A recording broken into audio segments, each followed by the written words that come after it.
semana en Parlamento Abierto hablaremos de la tercera comisión de la permanente, del compromiso con la austeridad republicana y de la igualdad sustantiva que se practica en la actual legislatura, al tiempo que continuaremos con el análisis de la Guardia Nacional. Acompáñenos. Bienvenidos a Parlamento Abierto. Esta semana en la Cámara de Diputados sesionó la comisión permanente, donde se presentaron diversas iniciativas de ley. De igual modo, se recibió al presidente de la Comisión Nacional de Derechos Humanos, quien presentó su informe anual, así como a integrantes de las juntas directiva y de gobierno del Banco de México para su ratificación. Por otra parte, en los 5 meses que lleva la actual legislatura, se han publicado 19 decretos en el Diario Oficial de la Federación. Son decretos en los que queda de manifiesto el uso eficiente de los recursos públicos, en concordancia con el compromiso de austeridad republicana. La Comisión Permanente del Congreso de la Unión, que preside el diputado Porfirio Muñoz Ledo, sesionó este miércoles en el Salón Legisladores de la República. En ella, los diputados presentaron diversas iniciativas. La diputada Adriana Paulina Tissier Zavala presentó la iniciativa por el que se modifica la Ley General de Derechos a las Niñas, Niños y Adolescentes, en el que las autoridades de la Federación, de las entidades federativas municipales y de las alcaldías de la Ciudad de México deberán llevar a cabo las acciones necesarias para prevenir y, en su caso, atender el suicidio entre las niñas, niños y adolescentes. Diversas investigaciones en el país arrojaron que el abuso sexual, la genética, los fracasos escolares, las relaciones hostiles en las escuelas, los vínculos violentos con la familia o el consumo de información respecto a dicho tema podrían influir en el suicidio de un infante. La diputada Verónica Beatriz Juárez Piña propuso la creación de una comisión de la verdad en materia de delitos de desaparición forzada y ejecuciones arbitrarias en el periodo 2006-2018, que tendrá por objeto determinar si los casos de desaparición forzada y ejecución extrajudicial en México constituyen delitos de lesa humanidad, en términos de lo establecido en el Estatuto de Roma de la Corte Penal Internacional. Esto permitiría establecer que como política pública los principios de justicia restaurativa y los derechos humanos sean la base de las investigaciones y de probables hechos delictivos cometidos por agentes del Estado en contra de la sociedad en su conjunto. En otro punto del día se discutió el dictamen de la tercera comisión de trabajo que aprobó la designación de Jonathan Ernest Head Constable como miembro integrante de la Junta Directiva del Banco de México, así como la designación de Gerardo Esquivel Hernández como miembro de la Junta de Gobierno del Banco de México. Así resumía el diputado Ricardo García Escalante el proceso. Quiero resaltar el esfuerzo de revisión, análisis y la dedicación de las y los legisladores integrantes de la comisión que me honro en presidir y, por supuesto, la disposición de los funcionarios aspirantes para tener un diálogo abierto y plural. No tengo la menor duda de que con este antecedente estamos en el camino correcto para fortalecer los mecanismos de diálogo que abonan al pacto federal y al bien común de nuestra nación. Por último, Luis Raúl González Pérez, presidente de la Comisión Nacional de los Derechos Humanos, presentó su informe anual de actividades 2018, el cual fue recibido por una comisión de legisladores. Durante 2018, México no pudo superar la crisis que enfrenta en materia de derechos humanos, misma que por el contrario se acentuó en varios aspectos, como lo fue el número de homicidios que, con independencia de la clasificación que se les quiera dar, representa la cifra más alta de personas que perdieron la vida en 22 años, siendo el año más violento en la historia del país. Casos que en su gran mayoría permanecen en la impunidad, abonando a un entorno en el que la falta de garantías mínimas de seguridad para la convivencia cotidiana en diversas regiones del país. Durante el primer periodo de sesiones del primer año de la 64ª legislatura, se promulgaron en el Diario Oficial de la Federación 19 decretos. 6 de estos fueron votados exclusivamente por la Cámara de Diputados que preside el legislador Porfirio Muñoz Ledo. Entre otros aspectos, los decretos modifican 6 leyes, expiden 4 nuevas y hacen 3 declaratorias, una de ellas para la entrada en vigor de la autonomía constitucional de la Fiscalía General de la República. Los 4 nuevos ordenamientos legales que se crearon son: Ley Federal de Remuneraciones de los Servidores Públicos, Ley del Instituto Nacional de los Pueblos Indígenas, Ley Orgánica de la Fiscalía General de la República, Ley de Ingresos de la Federación para el ejercicio fiscal de 2019. Los 19 decretos que se publicaron en el Diario Oficial de la Federación, que responden a los compromisos de austeridad y que dotan de nuevo marco jurídico, son los siguientes. Se inscribió con letras de oro en el muro de honor del Salón de Sesiones de la Cámara de Diputados la leyenda al movimiento estudiantil de 1968. Se redujeron las comisiones en la Cámara de Diputados de 56 a 45, así como la expedición de la Ley Federal de Remuneraciones de los Servidores Públicos, para que ningún servidor público gane más que el presidente de la República. También se aprobó el decreto que reprueba la cuenta pública de la Hacienda Pública Federal correspondiente al año 2016. Se reformó el artículo 21 de la Ley Orgánica de la Administración Pública Federal para facultar que el presidente de la República pueda constituir comisiones consultivas y presidenciales a través de decretos para el mejor despacho de los asuntos a su cargo. Para lograr la reestructura de las instituciones de la Administración Pública Federal, se reformaron, adicionaron y derogaron diversas disposiciones de la Ley Orgánica de la Administración Pública Federal. Las modificaciones permitieron la creación de la Secretaría de Seguridad y Protección Ciudadana. Se avaló modificar el artículo 13 de la Ley del Servicio de Administración Tributaria, que añade requisitos para ocupar su jefatura. Previo a la toma de protesta del presidente Andrés Manuel López Obrador, se cambió el orden de los colores de la banda presidencial. Se creó el Instituto Nacional de los Pueblos Indígenas y la instalación de un Consejo Nacional de Pueblos Indígenas. Fue creada la Ley Orgánica de la Fiscalía General de la República y se declaró su autonomía constitucional. Se expidió la Ley de Ingresos de la Federación y el Presupuesto de Egresos de la Federación 2019, donde se asignaron para la administración pública 5.8 billones de pesos. El Pleno de la Cámara de Diputados aprobó la declaratoria de zonas marginadas como de atención prioritaria para este año. Las medallas al mérito cívico Eduardo Neri y Gilberto Rincón Gallardo serán otorgadas a Rosario Ibarra de la Garza y a Ana María Latapiza Re, respectivamente. 2019 fue declarado el año del caudillo del sur, Emiliano Zapata. Se estableció que la documentación oficial incluirá esta leyenda. Fue modificado el artículo 199 de la Ley del Mercado de Valores, para que las personas interesadas puedan usar su firma electrónica como mecanismo de autenticación. El presidente de la Cámara de Diputados, Porfirio Muñoz Ledo, convocó a un periodo extraordinario para la dictaminación y finalmente aprobación de la creación de la Guardia Nacional. Pendiente de análisis en el Senado de la República. Estamos en Parlamento Abierto. Vamos a un corte y volvemos.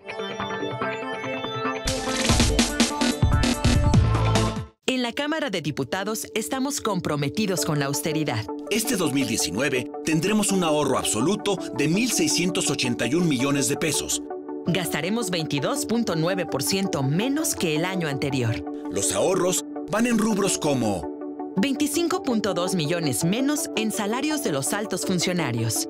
184.8 millones menos por la cancelación de seguros privados, tales como de vida, de separación individualizada y gastos médicos mayores.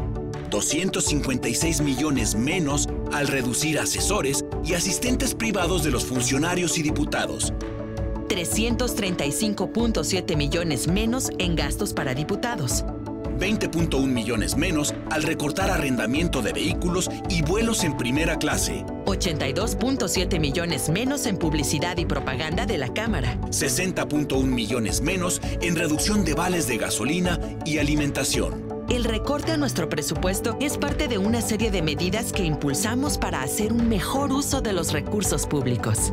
Las y los diputados seguiremos proponiendo, debatiendo desde la diversidad de nuestras posturas y aprobando las leyes que beneficien a todas y todos los mexicanos. Cámara de Diputados, 64ª Legislatura, Legislatura de la Paridad de Género.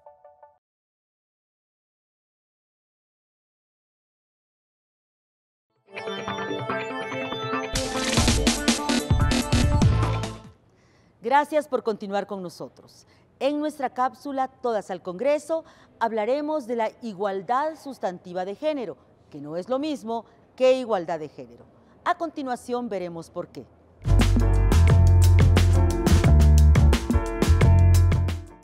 Hola, ¿qué tal? Hoy vamos a hablar de igualdad sustantiva de género, que no es lo mismo que igualdad de género. La igualdad de género muchas veces solo está en los discursos, por desgracia, y es una aspiración, pero hay quien dice que igualdad sustantiva es dar un paso más allá, irse a la práctica y a la realidad, y significa que los derechos se aplican y que las brechas sustanciales que hay entre hombres y mujeres se acortan.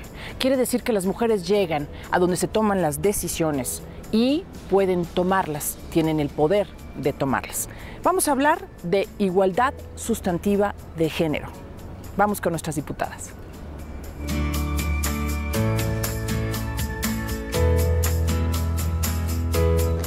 Igualdad sustantiva es llevar a la realidad lo que marca la ley. La ley lo que nos ha dicho, no solamente a través de las leyes de género, sino desde la propia Constitución, es que hombres y mujeres somos iguales y no debe haber discriminación por motivos de género. Sin embargo, no se ha traducido a la realidad. Igualdad sustantiva es no solamente tener la mitad de legisladores o la mitad de candidatos y candidatas. Igualdad sustantiva es también lograr que haya en los gabinetes mitad de hombres y mitad de mujeres. Igualdad sustantiva es impulsar a la participación de las mujeres en paridad en todos los ámbitos de la vida social.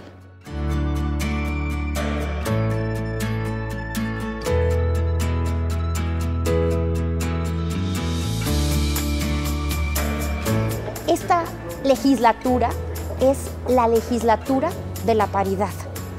Y aquí te puedo decir con mucho orgullo que somos 241 mujeres y 259 hombres, por lo que tenemos un porcentaje casi idéntico en lo que refiere a la igualdad de género. Por lo que aquí en la Cámara se ve reflejado de una manera que tenemos 21 mujeres presidentas de comisiones y 27 hombres. Igual, voy a las acciones afirmativas. Aquí todas las mujeres, las 241 mujeres diputadas, nos pusimos de acuerdo para solicitar y exigir que, así como nos llaman la legislatura de la paridad, también lo fuera en las comisiones, en las presidencias de las comisiones.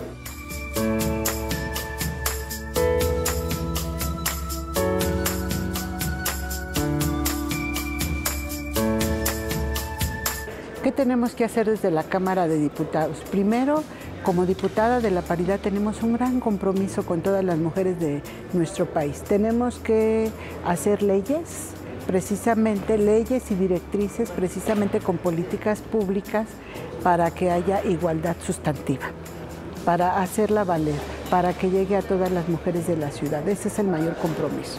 Modificar el marco jurídico para que haya directrices, para que haya igualdad de género para todas las mujeres y para toda la sociedad de nuestro país. Como vemos, los simples números no bastan para que haya equidad de género, para que haya paridad de género. Es importante, sí, que muchas más mujeres arriben a los lugares donde se toman las decisiones, pero es mucho más importante, si hablamos de igualdad sustantiva de género, que las mujeres lleguen a las posiciones de poder para que también puedan tomar las decisiones y así nuestra sociedad pueda ser una sociedad más equitativa y más justa. Nos vemos en la próxima cápsula. Por otra parte, continuamos con el análisis de la Guardia Nacional desde la práctica de Parlamento Abierto, aquí en la Cámara de Diputados. Amigos televidentes, el siguiente segmento es la segunda entrega, con los puntos de vista de los legisladores sobre el ejercicio de Parlamento Abierto que tuvo lugar con motivo de las audiencias públicas para analizar la iniciativa de reformas constitucionales para la creación de la Guardia Nacional. Veamos lo que nos señalaron legisladores y especialistas. Me parece importante que estemos en un ejercicio de Parlamento abierto. Hemos escuchado ya a los gobernadores, se escuchará a los presidentes municipales, se escuchará a organizaciones de la sociedad civil, a organismos internacionales, organismos nacionales, a las víctimas que también estaremos escuchándola. Eso me parece fundamental.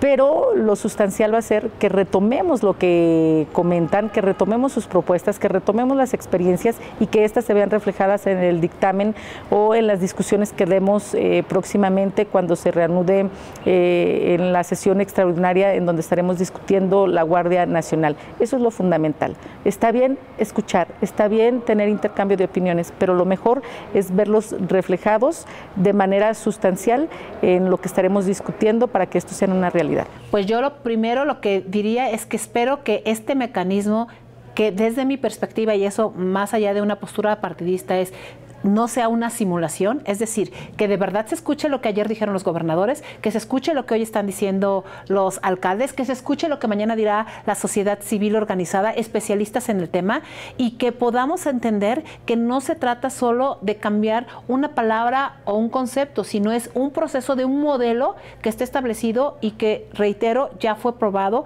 y que no ha dado resultados. Sobre todo porque en este mecanismo de coordinación, el Congreso tiene que ser no solo un contrapeso, sino un proceso de equilibrio de establecer las visiones. Tiene mentes pensantes, mentes brillantes que pueden aportar a este país mejores condiciones y mejores ideas para combatir la inseguridad. Yo creo que es parte de la aportación cultural. Creo que debemos de ser abiertos, elevar el debate, meterlo a las zonas donde duele el tema de la seguridad. Y yo estoy en el sistema del Parlamento abierto, totalmente convencido de que debe de ser reforzado. Incluso yo hablaría de que se le diera un poco más de tiempo para las consultas ciudadanas, porque, bueno, pues en estos días, en este momento, están aquí ahora los alcaldes, el día de ayer estuvieron los gobernadores, y aquí en este recinto es donde se centra, se resume la identidad nacional, el perfil nacional. Aquí tienen que venir o también nosotros salir a las consultas populares.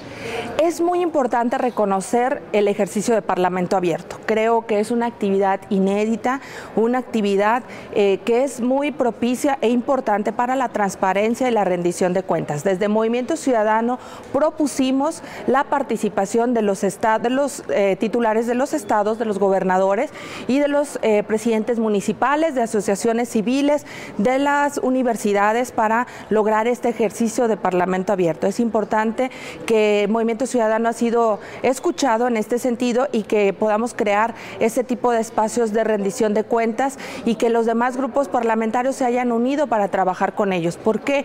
Porque los gobernadores y los presidentes municipales son los principales actores políticos que tienen que atender el tema de seguridad y que tienen que coordinarse con la Federación. Es un ejercicio, me parece, sumamente valioso y que no debemos abandonar como ciudadanos y como esta nueva etapa de abrirse a la ciudadanía y a todas las personas que se ven involucrados con las iniciativas que partan de este órgano legislativo. Tenemos ahora el punto de vista de Ernesto López Portillo del Instituto para la Seguridad y la Democracia, Asociación Civil. Yo lo que contestaría es que, por un lado, son importantísimas estas sesiones en este momento ahorita, porque hay escucha ante opiniones diferentes. Y la democracia está hecha de eso. Si no se escucha a quien piensa diferente, no hay democracia. La deliberación y la diferencia es la base, es el sustrato básico. Y en ese sentido celebramos poder hablar aquí y decir no a la militarización. Pero conforme lo ha dicho el colectivo Seguridad Sin Guerra, del cual formamos parte, demandamos un espacio de acompañamiento con una comisión ciudadana sentada en el periodo legislativo y discutiendo punto por punto el dictamen, que es lo que desde nuestro punto de vista es auténticamente un Parlamento abierto.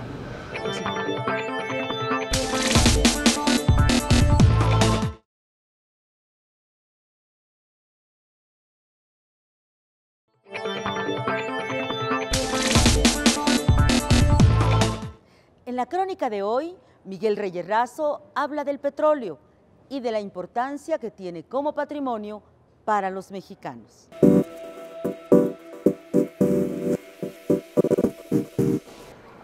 Con toda seguridad fue en la mesa familiar, fue en la enseñanza de mis padres cuando empecé a escuchar acerca de aquella gesta notable del 18 de marzo de 1938, cuando el presidente Lázaro Cárdenas del Río decidió la nacionalización de la industria petrolera de México.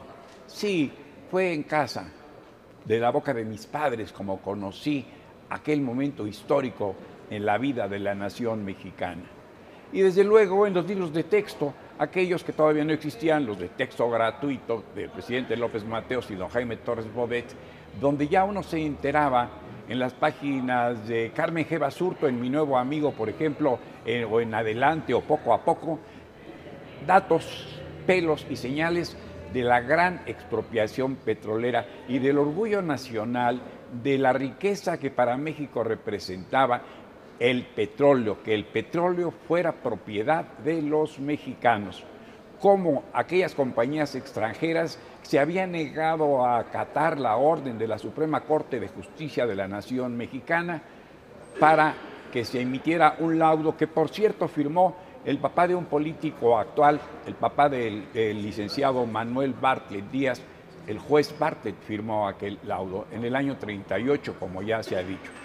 Y se reseñó y ha sido materia de poesía y de orgullo nacional. Y cuando las oficinas de Petróleos Mexicanos estaban en la avenida Juárez de esta capital del país, ahí se paseaba muy orondo como una gran muestra de la nacionalización del petróleo mexicano, el hombre al que se conocía como el Charrito Pemex. Era un individuo de escasa estatura y de piernas muy encorvadas, que lucía un pantalón verde botella, verde chillante, y luego atrás una gran camisa que decía Petróleos Mexicanos y traía un sombrero ancho. Y era ahí frente al Hotel del Prado, ahí por el hemiciclo a Juárez, por allí paseaba el charrito de Petróleos Mexicanos. Y todo esto se nos imbuía en la escuela primaria y todavía en la superior, la enorme importancia del petróleo de México para poder hacerlo. Hoy, tal parece que después de pérdidas y después de derroches y más tarde hasta de malos usos de nuestro petróleo en manos de pandillas que lo saquean, lo roban y lo trafican, parece que está de vuelta. Un esfuerzo del presidente de México, don Andrés Manuel López Obrador, que tiene todo el apoyo de la ciudadanía para que el petróleo de México sea, en rigor, de nueva cuenta, de los mexicanos. Riqueza nacional para nosotros. Soy Miguel Reyes Razo, su servidor. Hasta la próxima. En el lobby del edificio A de la Cámara de Diputados se encuentra el mural Constituciones de México de Adolfo Mechiac, que le mostramos a continuación.